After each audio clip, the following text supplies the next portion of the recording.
pertama ini kita disuguhkan dengan makna taubat. Taubat itu adalah kewajiban di mana kita memohon ampunan atas dosa-dosa yang sudah kita lakukan dan bersegera menghentikan seketika itu juga dari kemaksiatan yang dilakukan. Jadi kalau kita bertobat, beristighfar dan berhenti saat itu juga, bukan berarti astagfirullah gitunya hilang kadon menuju saum teraskeun sateguk deui, bukan tobat itu mah habisnya. Atau yang kedua, syarat yang kedua adalah menyesali telah melakukan perbuatan tersebut. Jadi harus ada unsur penyesalan. Kalau kita astagfirullahnya hanya di bibir, mengucapkan taubatnya hanya di bibir, tapi hatinya tidak menyesal sama sekali, maka belum memenuhi kriteria taubat. Dan yang ketiga adalah berniat tidak akan kembali mengulangi perbuatan maksiat itu untuk selama-lamanya. Pertanyaannya adalah, apakah kita mampu untuk meninggalkan kemaksiatan itu sama sekali dan tidak akan pernah terjatuh lagi? Kiranya kalau perbuatan dosa besar kita mampu, namun perbuatan dosa kecil, berkata buruk, berprasangka buruk, atau dosa-dosa kecil yang lain, ya, dosa-dosa kecil yang lain, sepertinya kita akan jatuh pada lubang yang sama terus menerus. Karena Allah Ta'ala menyampaikan tawwabina, di mana hadisnya ayatnya teh? Innallaha yuhibbul ladzina tawwabina wa yuhibbul mutatahhirin. Nah itu kan Bu. Gimana bunyi lengkapnya teh ayatnya teh? Sesungguhnya Allah mencintai hamba-hambanya yang tawwabin, yang terus-menerus mengulang lagi taubatnya, mengulang lagi taubatnya, mengulang lagi taubatnya, bertobat lagi. Allah suka pada hamba yang terus-menerus bertobat. Artinya pintu taubat akan selalu dibuka selama kemaksiatannya itu tidak berkaitan dengan hak seseorang. Apabila kemaksiatannya itu berkaitan dengan hak seseorang, meskipun dia menyatakan diri bertaubat, maka dia harus menyelesaikan dengan hak seseorang itu urusannya terlebih dahulu. Tapi kalau urusannya langsung dengan Allah, maka insya Allah akan langsung mendapatkan pengampunan selama melakukan taubatan nasuha. Nah, apabila kemaksiatan itu ada hubungannya dengan sesama manusia, maka syarat-syaratnya itu ada 4 macam, yaitu 3 syarat tersebut di atas, dan keempatnya ialah supaya melepaskan tanggungan itu dari hak kawannya. Maka jikalau tanggungan itu berupa harta atau yang semisal dengan itu, maka wajiblah mengembalikannya kepada yang berhak tadi. Jikalau berupa dakwaan zina atau yang semisal dengan itu, maka hendaklah mencabut dakwaan tadi dari orang yang didakwakan, atau meminta saja pengampunan daripada kawannya. Dan jikalau merupakan pengumpatan, maka hendaklah meminta penghalalan, yakni pemaafan dari umpatannya itu kepada orang yang diumpat olehnya. Jadi Ibu, kalau ada haknya orang lain, entah kita menuduh, memfitnah, menggunjing, mencaci maki, mengolok-olok, apapun itu urusannya dengan orang lain, maka kita harus memohonkan maaf, atau kita harus meminta maaf, atau kita meminta pengampunan, atau kita meminta kehalalan dari apa yang sudah kita perbuat tersebut yang mungkin tidak disukai oleh saudara kita. Ya. Berbeda dengan apabila dia tidak berkaitan dengan hak orang lain, maka taubatnya langsung dengan Allah dan itu tidak lama langsung diampuni oleh Allah. Tapi kalau berkaitan dengan hak orang lain, maka dia harus menyelesaikannya dengan akad kepada orang lain tersebut, permintaan maaf dan sebagainya. Problemnya adalah bagaimana kalau orang yang pernah kita lukai hatinya itu tidak bisa kita hubungi? Bagaimana kalau dia sudah jauh di sana, tidak tahu di mana kita mau menghubunginya, meminta maafnya? Kalau ternyata dia sudah meninggal, sedangkan haknya belum kita tunaikan, bagaimana itu akan kata ibu? Menjadi persoalan kita dalam bertobat kepada Allah. Gimana kalau diselesaikannya harus saat persidangan di akhirat? Maka ini menjadi sebuah hisab yang luar biasa nanti di akhirat. Adakah solusi yang lain? Adakah cara yang lain? Sedang kita sudah benar-benar menyesal, tidak akan mengulangi hal itu kepada siapapun, dan kita tidak akan berbuat perbuatan yang sama kepada siapapun. Kita sudah memohon ampunan kepada Allah, tapi hak orang ini kita belum selesaikan. Bagaimana kita menyelesaikan proses taubat kita? Maka hati-hati akan kata ibu, jaga lisan kita. Mau sampai kapan kita menggunjing? Mau sampai kapan kita terus menuduh? Mau sampai kapan kita saling mengolok-olok? Itu harus kita perhatikan. Karena kalau tuduhan itu tidak benar, ya, karena kalau olok-olokan itu tidak dimaafkan, repot kita nanti mau tobat. Seseorang itu wajiblah bertaubat dari segala macam dosa. Tetapi jikalau seseorang itu bertobat dari sebagian dosanya, maka taubatnya itu pun sah dari dosa yang dimaksudkan itu. Demikian pendapat para alim ulama yang termasuk golongan ahlul haq.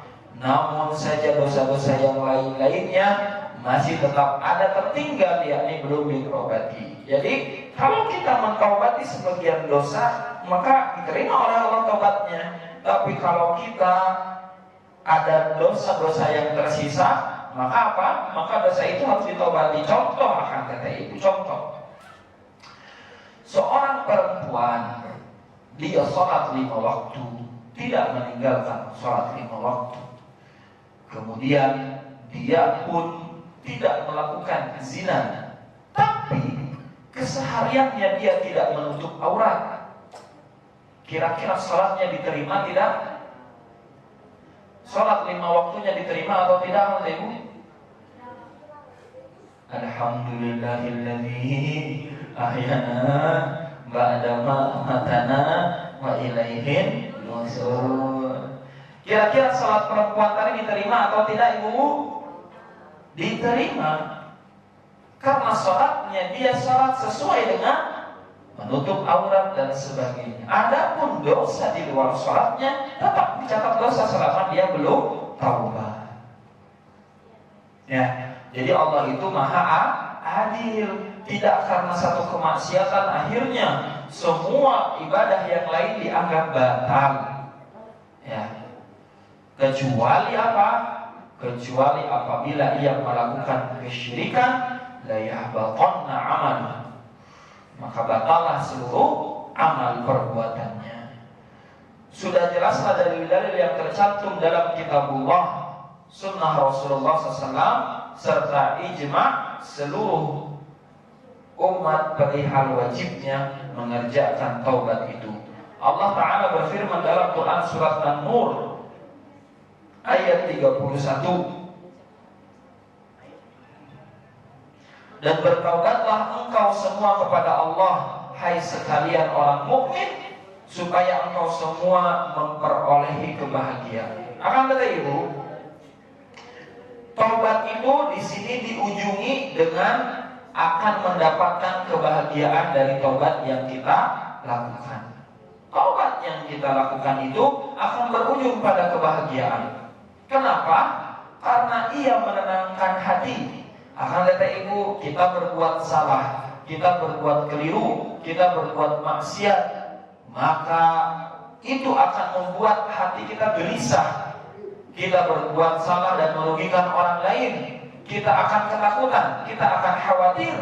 Namun manakala kita bertaubat, jujur mengakui kesalahan, berusaha menyelesaikan tanggung jawabnya kepada hak orang lain, maka insya Allah dengan selesainya semua itu, hati secara fitrahnya akan tenang, secara fitrahnya akan tentram, dan akan berujung pada kebahagiaan sesuai yang Allah janjikan dalam Quran surat An-Nur ayat 31.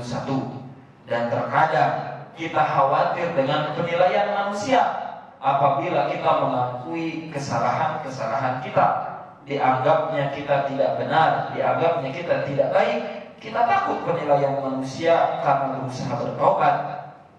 Namun kita tidak takut apabila Allah mencap kita sebagai hamba yang tidak bertaubat. Maka akan teteh ibu, jamaah sekalian, hendaklah suatu ketika, suatu saat nanti, na'udzubillah, kalau kita jatuh pada kemaksiatan, pada kesalahan, maka ketahuilah bertaubat akan membuat hati kita lebih bahagia. Kemudian Quran surat Hud ayat 3, Allah Ta'ala berfirman, mohon ampunlah kepada Tuhanmu semua dan bertaubatlah kepadanya. Dan surat At-Tahrim ayat 8, hai sekalian orang yang beriman, bertaubatlah kepada Allah dengan taubatan nasuha, yakni yang sebenar-benarnya. Ya ayyuhalladzina amanu tubu ilallahi taubatan nasuha. Bertaubatlah kepada Allah dengan sebenar-benarnya taubat. Artinya apa? Memenuhi 3 syarat yang tadi disampaikan, dan 4 syarat apabila berkaitan dengan makhluk atau sesama manusia, kawan dan saudaranya.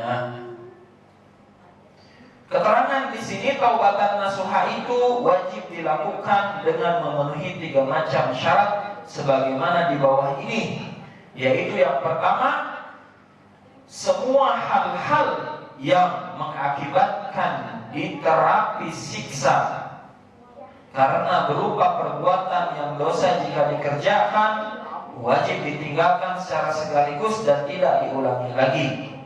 Jadi taubat itu harus apa? Memenuhi 3 syarat di bawah, yaitu yang pertama tadi, semua hal yang mengakibatkan dikenai siksa, itu harus ditaubati. Kalau tidak dikenai siksa berarti itu perkara mubah. Ya, kalau tidak dikenai siksa berarti perkara mubah. Kalau dikenai pahala berarti dia termasuk dari amal sholih. Contoh akan teteh ibu makan adalah perbuatan mubah, ya kan? Maka tidak dikenai siksa kalau makan. Tapi kalau makannya diniatkan untuk menguatkan badan, menguatkan tubuh, supaya apa? Supaya selama bulan Ramadan kita kuat melaksanakannya, maka perbuatan mubah itu menjadi dapat ganjaran pahala. Tapi kalau sesuatu yang dikenakan siksa apabila kita lakukan, maka itu perlu ditaubati, wajib ditinggalkan secara sekaligus dan tidak diulangi lagi. Yang kedua, bertekad bulat dan teguh untuk memurnikan serta membersihkan diri sendiri dari semua perkara dosa tadi tanpa bimbang dan ragu-ragu. Jadi sudah harus berniat tanpa bimbang, tanpa ragu lagi. Adapun prosesnya, mungkin ada yang bisa sekaligus kita lakukan, mungkin juga prosesnya bertahap. Ya, mungkin saja kita bisa melakukan taubat itu secara sekaligus, langsung semua kemaksiatan kita diputus. Gitu ya. Tapi bisa juga apa? Kita secara bertahap. Ada satu kisah kata ibu ya, di mana ada seorang laki-laki yang sudah banyak membunuh, dia sudah 99 kali membunuh, ya kan? Kemudian dia mau bertobat, mencari satu orang ahli agama. Dia tanyakan, apakah dengan dosa saya ini saya akan diampuni? Maka dia mengatakan tidak, kamu sudah terlalu banyak dosanya, maka digenapkan 100 dibunuh orang tanya. Kemudian dia mencari lagi guru pengajarnya, siapa yang bisa membimbing dia gitu. Apakah dia taubatnya akan diterima atau tidak begitu. Kemudian di perjalanan akhirnya dia wafat, akhirnya dia meninggal. Ya. Kemudian apa? Malaikat berdebat, apakah dia akan masuk neraka ataukah dia akan masuk surga, karena dia dalam hatinya sudah ada niatan untuk taubat. Itu. Maka berselisihlah, namun akhirnya diterima taubatnya karena apa? Jarak antara dia dengan taubat dekat. Berarti kan ini ada tahapan-tahapan akan kata ibu dengan taubat tersebut. Maka selama kita ada di jalan untuk menuju taubat selesai semuanya, apabila ada sesuatu yang dikhawatirkan, apabila sekaligus ditinggalkan semuanya, menjadi khawatir terhadap jiwa, terhadap keselamatan, maka bertahap itu bisa dilakukan. Namun apabila keimanan kita saat taubat langsung mencapai puncaknya dan sanggup menemukan solusinya untuk meninggalkan semua dosa tanpa bimbang, tanpa ragu, maka itu lebih utama akan teteh ya.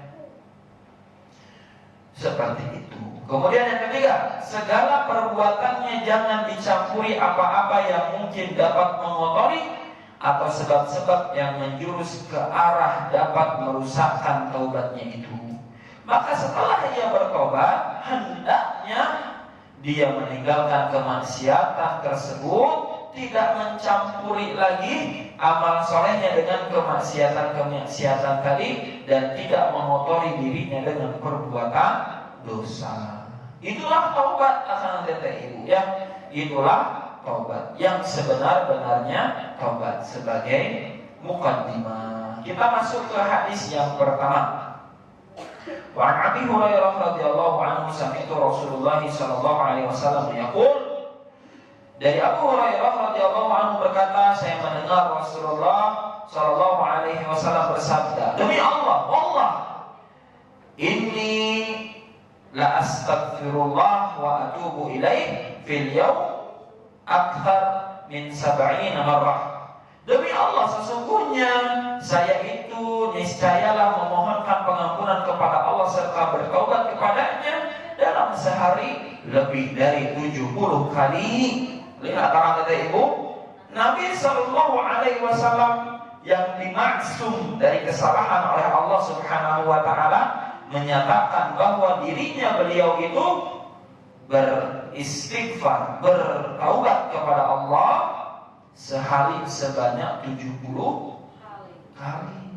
Ini teh seorang Rasul akan teteh ibu ya, sudah dijamin surga, seorang Nabi, sibuk luar biasa ya, hisabnya sudah lancar, tapi masih sempat dalam sehari beristighfar, mohon ampunan dan juga bertaubat sebanyak 70 kali.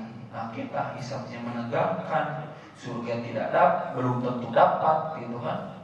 Terus nanti Nabi bukan dimaksud tidak, istighfar hanya 15 kali sehari, beres sholat gitu ya, 3 kali 5, habis itu nggak pernah istighfar lagi. Enteng, kayak gitu bicarain orang teh, mudah, kayak gitu ngolong-ngolong orang teh, wah repot akan teh ibu ya. Maka segeralah untuk kita bertobat. Bahkan di sini Nabi pun memohonkan pengampunan kepada Allah serta bertobat kepadanya dalam sehari sebanyak 70 kali. Cukup sekali ini dengan hadis sesingkat ini untuk menyadarkan kita akan kata ibu ya, bahwa kita harus senantiasa memperbaharui taubat kita, terus beristighfar kepada Allah. Bahkan di riwayat yang lain, Nabi itu dalam sehari tidak kurang beristighfar itu sebanyak 100 kali. Maka kita kalau berzikir pagi atau petang diselipkan untuk istighfar 100 kali dalam sehari. Kemudian hadis kedua dari Aghar bin Yasar Al-Muzani radhiyallahu anhu, katanya Rasulullah SAW bersabda, hai sekalian manusia, ya ayuhan nas tubu ilallah bertaubatlah kepada Allah, wastaghfiruhu, dan mohonlah pengampunan daripadanya. Fa inni, karena sesungguhnya saya, atubu fil yaum, saya bertaubat dalam sehari, mi'atu marrah, 100 kali. Nah ini hadis kedua itu ya.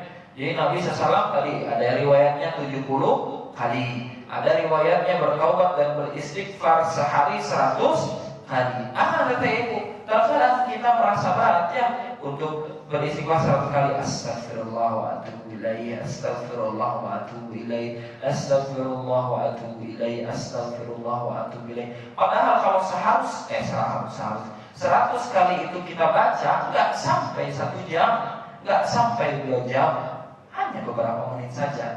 Tapi kalau kita scroll HP, tanya 2 jam bisa sanggup, terus digeser-geser HP-nya itu nggak berhenti-berhenti. Tapi kalau untuk beristighfar, menghitung dari satu buku jari ke buku jari, atau mencet tombol cincin dikir gitu ya, biar sampai ke angka 100, memudahkan kita untuk mengingat dan melihat hitungannya. Berat rasanya gitu ya. Seperti kita di subuh kali ini ya, kelopak mata kita tiba-tiba terasa seperti 5 ton. Berat kita. Ya, lanjut Ibu, kita hadis ketiga. Hadis ketiga dari Abu Hamzah, yaitu Anas bin Malik Al-Ansari radhiyallahu anhu, pelayan Rasulullah SAW. Katanya Rasulullah SAW bersabda, niscayalah Allah itu lebih bergembira dengan taubat hambanya daripada gembiranya seseorang dari engkau semua yang jatuh di atas untanya dan oleh Allah disesatkan di suatu tanah yang luas. Dalam riwayat Muslim disebutkan demikian.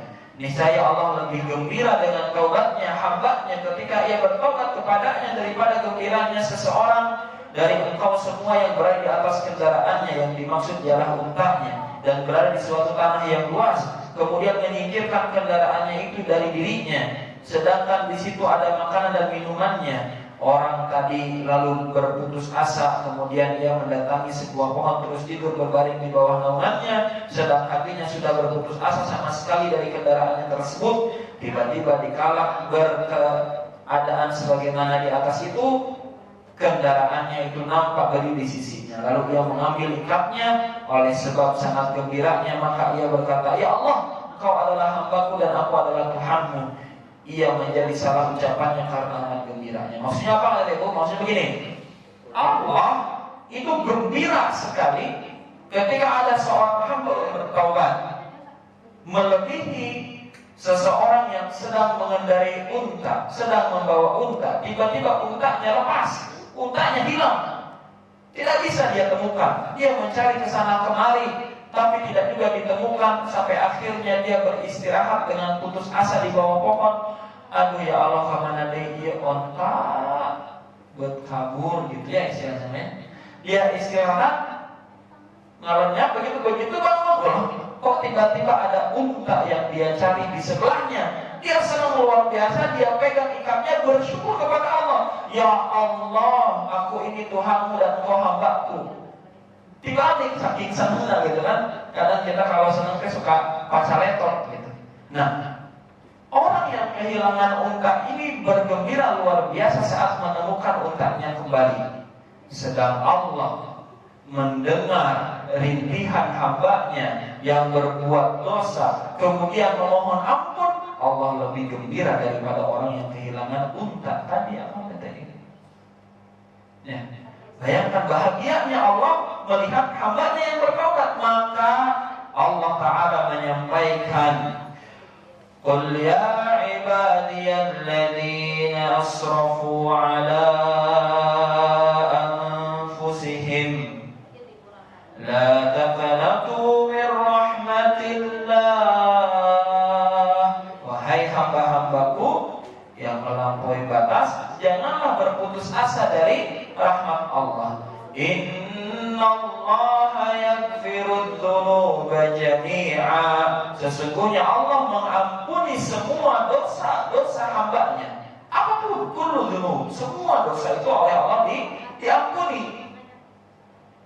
durhaka kepada orang tua, Allah ampuni. Berzina, Allah ampuni.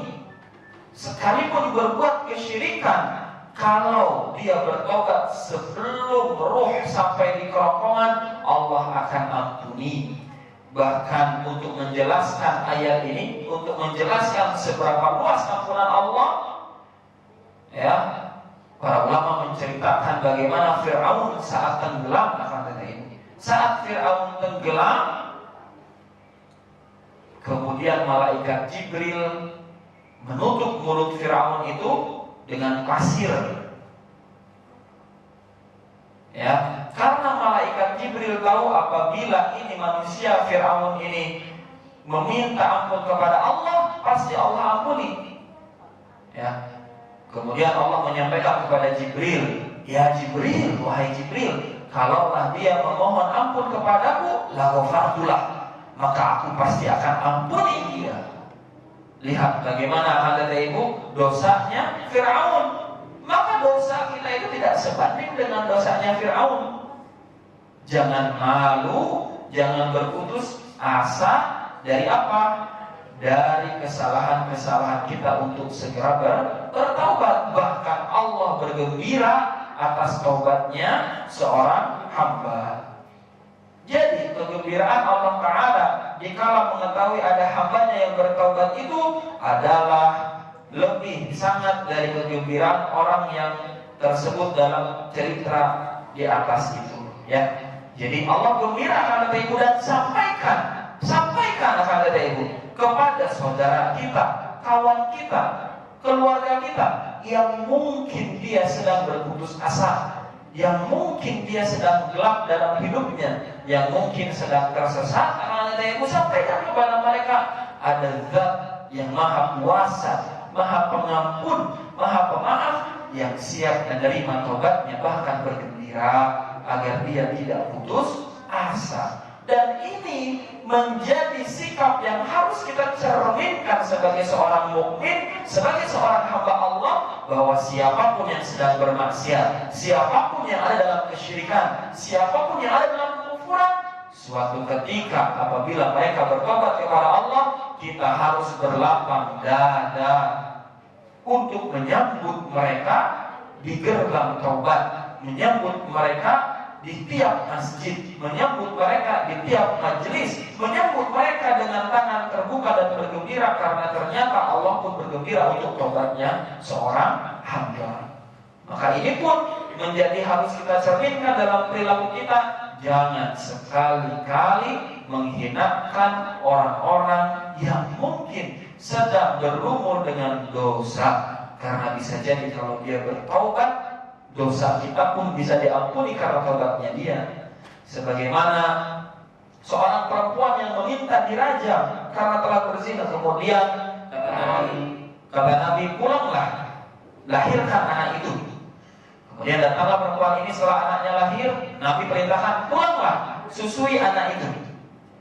Dan kemudian perempuan itu datang lagi, kemudian apa? Apakah ada orang yang akan mengasuhnya setelah engkau tiada? Maka Nabi memastikan ada pengasuhnya buat anaknya, maka dirajamlah perempuan tersebut. Sehingga Umar bin Khattab kalau tidak salah, atau sahabat yang lain, ada yang menghardiknya. Wahai, celaka engkau, kenapa engkau berbuat yang demikian? Mau melempar dengan batu yang besar. Ya, maka Nabi menghentikan sahabat tersebut. Jangan. Kenapa engkau berbuat seperti itu? Sungguh apabila taubatnya dibagikan kepada ahli Madinah, penduduk Madinah, maka taubatnya ini mampu mengampuni 70 penduduk Madinah yang lain. Maka akan kata ibu, hati-hati, jangan sampai kita berpandangan sinis kepada pelaku maksiat. Kita doakan supaya mereka mendapat hidayah. Karena akan kata ibu, mencela kegelapan lebih mudah ketimbang menghidupkan cahaya di tengah kegelapan. Maka jangan sekali-kali kita mencela orang lain atas amal perbuatannya. Kita tidak tahu apabila mereka nanti bertobat oleh Allah diampuni seluruhnya, dan ternyata bobot tobatnya cukup membuat dia masuk surga, sedangkan sholatnya kita seumur hidup ternyata terkandung riya di dalamnya dan tidak mengantarkan kita pada akhiratnya baik. Maka hati-hati akan itu ya. Kemudian hadis yang keempat dari Abu Musa Abdullah bin Qais Al-Asy'ari radhiyallahu anhu, dari Nabi sallallahu alaihi wasallam bersahari dari arah barat, yakni di saat hampir tibanya hari kiamat, karena setelah ini terjadi tidak diterima lagi taubatnya seseorang. Akan kata ibu, artinya apa? Pintu taubat dan pintu rahmat Allah akan terbuka sepanjang masa sampai kiamat itu tiba. Lihat akan kata ibu, bagaimana Allah menerima taubat seorang hamba. Sampai kapanpun Allah terima taubatnya. Maka segeralah akan kata ibu, apabila ada orang tua, saudara, sepupu, paman, bibi, siapapun yang saat ini masih dalam bergelimang dosa, ajaklah dengan penuh kasih sayang, ajaklah dengan penuh kelembutan, berikan nasihat kepadanya bahwa Allah sedang menunggunya. Maksudnya jadi asa ambigunya, bahwa Allah sedang menunggunya untuk bertaubat, bukan menunggunya di pintu akhirat, menunggunya untuk bertaubat. Maka berikan kabar gembira bahwa dosanya akan diampuni seluruhnya, seluruhnya. Itu bahagia sekali akan itu, melegakan sekali bagi orang yang sepanjang hayatnya dipenuhi kemaksiatan, hatinya disempitkan karena dosa. Itu akan membahagiakan. Mungkin bagi akang teteh ibu yang sudah mengetahui ilmunya, sudah lebih taat, lebih istiqomah, bahkan dari malam 21 sampai sekarang tidak satu pun malam terlewat, akan seperti hal yang sudah, alhamdulillah kita sudah tahu. Tapi bagi yang sedang berlumur dengan kemaksiatan, dengan dosa, dengan semua kepusingan hidupnya, kerumitan hidupnya, maka ada azab yang akan mengampuni semuanya, menerima kondisinya apapun ya Allah, apapun kondisinya, dan bergembira menyambut taubatnya. Pastilah untuk orang tersebut dia akan merasa bahagia akan kata itu. Orang-orang yang berbuat maksiat itu, orang-orang yang berbuat keburukan itu, dia merasa tidak ada satupun masyarakat, bahkan keluarganya pun tidak menerima dirinya. Dia akan merasa sempit. Tapi manakala dia tahu bahwa sekarang kamu tobat, bersih seluruhnya, sekarang kamu tobat, dosa-dosamu dihapus seluruhnya, maka dia akan mendapat rasa penerimaan langsung dari Allah yang Maha Kuasa, Maha Pengampun, Maha Penyayang. Maka berikanlah kabar gembira kepada mereka bahwa Allah akan mengampuni dosa-dosanya. Itu saja kata ibu untuk bab kedua ini sampai hadis keempat.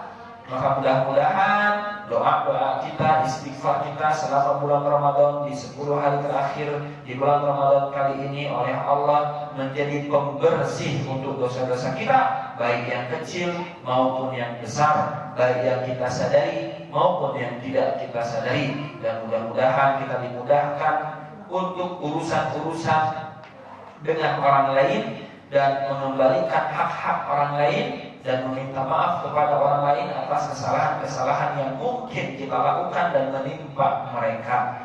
Segera akan kata ibu dibuat list daftarnya, dibuat nama-namanya setahun ke belakang kita pernah berbuat apa saja kepada orang lain.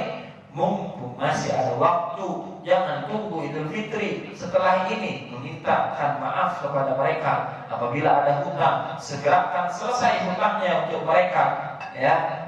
Dan juga apabila ada sesuatu yang membelenggu mereka, kalau kita bisa memudahkan, mudahkan urusannya. Ya, itu saja. Aku qouli hadza wa astaghfirullah li wa lakum. Akhirul kalam. Assalamualaikum warahmatullahi wabarakatuh. Subhanallahumma wa bihamdika asyhadu an la ilaha illa anta astaghfiruka wa atubu ilaik. Bismika Allahumma amutu wa ahya.